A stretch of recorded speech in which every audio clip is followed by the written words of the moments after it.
مولانا منظور مینگل صاحب مماتی ہیں، یہ دیوبندی وضاحت فرمائیں، وہ موجود ہیں دنیا میں، ان سے پوچھا جا سکتا ہے، یہ تو اس کے بارے میں پوچھیں جب دنیا سے بندہ چلا جائے۔ میری حضرت سے گفتگو بھی نہیں ہے، میری حضرت سے ملاقات بھی نہیں ہے، حضرت کی میں نے تقریر بھی سنی ہے، میں نے تحریریں بھی پڑھی ہیں، ان کی تقریریں بھی حیات النبی پر دلالت کرتی ہیں اور تحریر بھی حیات النبی پر دلالت کرتی ہے۔ آپ خود فرماتے ہیں الانبیاء احیاء فی قبورہم یصلون، مبتدا خبر ہے، جہاں نبی وہاں حیات، جہاں حیات وہاں نبی۔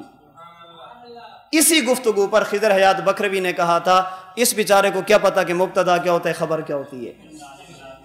پھر کچھ عرصے بعد کہا تھا کہ کراچی کے سارے علماء ایک طرف، مولانا منظور مینگل صاحب ایک طرف، یہ سارے مل جائیں تو ان کے علوم منظور مینگل کے گٹوں تک بھی نہیں پہنچتے۔ کیوں؟ اب تھوڑی سی ان کی سائڈ لی تھی۔ یہ ہم کہتے ہیں مسلمانوں کا کام نہیں ہے۔ حضور علیہ الصلوۃ والسلام کے پاس ایک صحابی آئے تھے، نام تھا عبداللہ بن سلام۔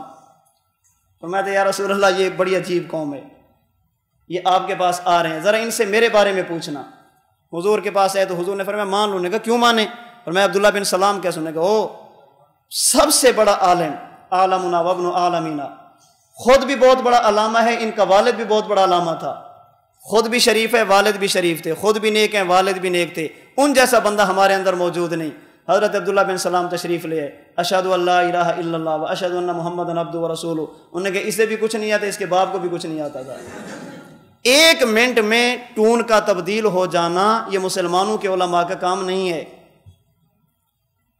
اگر حیات کی بات کریں تو آپ کہتے ہیں کہ یہ ٹھیک نہیں ہے، اس کو تو پتہ بھی نہیں ہے، اور اگر تھوڑی سی بات ایسی کریں جو بظاہر تمہاری تائید کریں تو تعریف شروع کر دیں۔ تو ان کی تقریر خود مولانا منظور مینگل صاحب دامت برکاتہم العالیہ کا مقالہ جو انہوں نے اسپیشل مرکز کو بھیجا ہے 50 سے زائد صفحات پر مشتمل ہے، عربی زبان میں، جو حیات النبی پر لکھا ہے، حیات النبی پر۔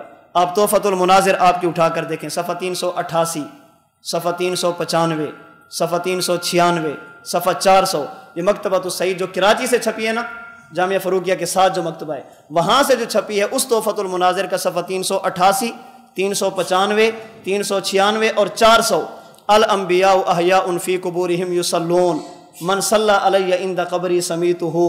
کہتے ہیں ہمارا نظریہ، ہمارا عقیدہ یہ ہے کہ حضور اپنے مزار مبارک میں زندہ ہیں، قبر کی بات بھی نہیں کی تاکہ تم دھوکہ نہ دے سکو، قبر کی بات بھی نہیں فرمی، کیا کہا؟ مزار مبارک۔ قبر تو کہہ سکتے ہو علیین یا سجین، مزار کے بارے میں کیا کہو گے؟ حضرت نے مزار کا لفظ لکھا ہے تاکہ تم دھوکہ نہ دے سکو۔ تو آپ کی تحریریں حیات پر ہیں، باقی لوگ ان کے بارے میں کیوں کہتے ہیں ہمیں نہیں معلوم۔ میں نے ان کی تقریر اور تحریر کے حوالے سے بات کی ہے کہ حضرت کی تقریر بھی حیات النبی پر ہے اور حضرت کی تحریر بھی حیات النبی پر ہے، اس لیے ہم نہیں کہہ سکتے کہ وہ حیات النبی کے قائل نہیں ہیں۔ کسی عالم کے بارے میں خام خواہ ہم کون ہوتے ہیں ایسے فتویٰ دینے والے؟